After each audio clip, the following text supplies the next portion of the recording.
আসসালামু আলাইকুম, সবাই কেমন আছেন? আলহামদুলিল্লাহ আমি ভালো আছি। চলে আসলাম নতুন আরেকটা ভিডিও নিয়ে। এই যে ভ্যানের পর সুন্দর সুন্দর টাটকা টাটকা সবজি বিক্রি করছে, তো আমু নিব চলে আসলাম ভ্যানের কাছে। এই যে ধনে পাতা আছে, মিষ্টি কুমড়া, বেগুন, তারপরে শসা।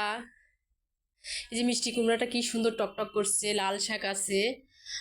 তো ভ্যানের পর বিক্রি করছে চাচাকে জিজ্ঞেস করলাম, চাচা ফুলকপি কত? বলে 80 টাকা কেজি। শসা আছে। তো বাজারগুলো অনেক টাটকা, সবজিগুলো অনেক লোভনীয় লাগছিল।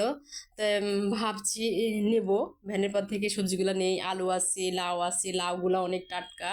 মূলা আছে, অনেক রকম সবজি নিয়ে চাচা ভ্যানে করে বিক্রি করছে। করলা আছে, পাতাকপি আছে, কাঁচামরিচ আছে, বটবডি আছে, সব রকমের সবজি আছে। আমি সব রকমের সবজি চাচার কাছ থেকে নিচ্ছি।